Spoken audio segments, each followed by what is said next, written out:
So when we talk about now, this protection, definitely it's something about being ready, industry being ready for this act or implementing measures.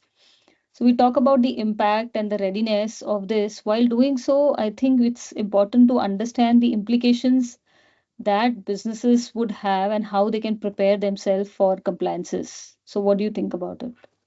Um, Isha, I think it's already been 23. Everybody know that this is coming, right? So I think when you have to start off with your compliance journey, right? I think the first step is obviously to understand what is the intent of the law, where I am falling short of. So I think the very first thing that I'll do, I'll start off from the very first thing, okay? Uh, so as an organization right now, what practices we have? We have a privacy policy. We collect data for certain things. We process it and we do our businesses as it is. But I think the first very section, right? Consent and notice requirement at all. Where do I stand? The first step that every organization should get.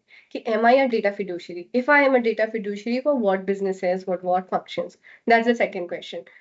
If I have segregated, so I think अगर मैं हिंदी में बोलूँ तो only one thing is required, introspection. कि from a DPDPA lens, where do Hmm. I fit into the first category? If I am a data fiduciary, chalo, I have determined that I am a data fiduciary.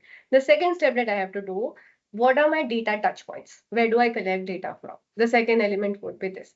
Once I have done this data discovery part, am I collecting it under valid purpose? If yes, am I giving them notice? If yes, how long is my notice?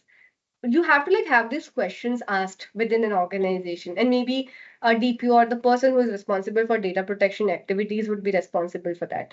Then comes to the notice and consent part. If I am doing this, how should I be giving consent going forward? And this is the data I'm sitting right now. So again, law has given us some laxity when it says ki for the data that you are already processing, you have to give a retrospective notice. That's fine. There's no timeline defined, but organizations have to take cognizance of this fact. Still, they are sitting on tons of data. So if breach happens, you have to go back and tell all the affected data principals. So I think one exercise should be this: ki this data which I am having right now, do I actually require it? If no, I think they should go ahead and delete it, because data is nothing but a time bomb you're sitting at the moment right now. Because if there's something happening there bad with that, Yeah. penalties are huge, compliance obligations are huge. No one else can deny, because going back and telling each and every data principle is a huge task. Then comes the gap fit assessment, maybe. Where am I falling short of? Maybe work in teams and try and think whether rule ka six element, reasonable security measures are in place.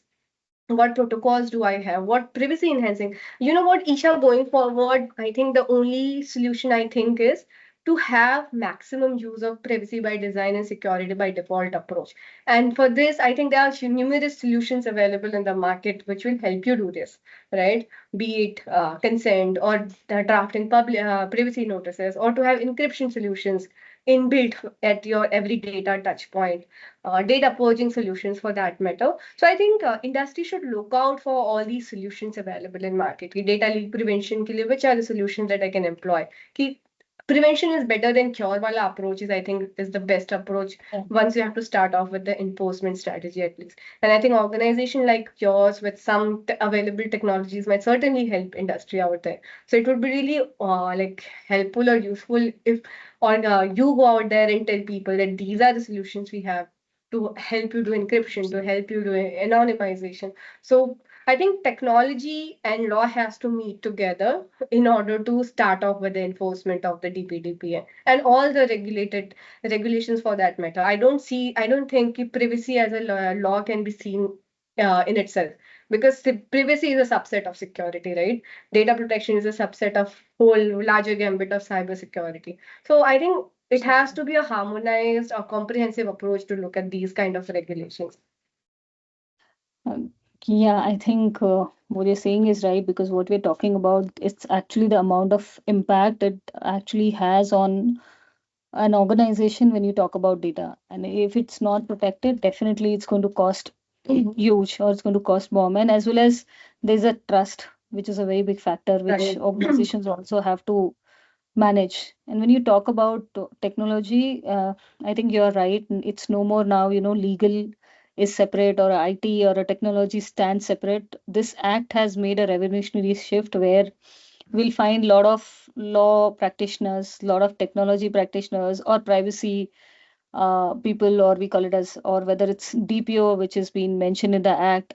So it's like a culture where everybody has to work in harmony, whether it's nothing that only CISO, only DPO or Yeah. CTO or a lawyer is responsible for this, but it's more to do, hand in hand engagement where these things are required. One is from a compliance point of view, your checklist in terms of whether you are meeting compliance, your solution, I mean, your infrastructure is compliance ready. And third is deployment of various technologies, which you mentioned, definitely encryption, tokenization, and many more.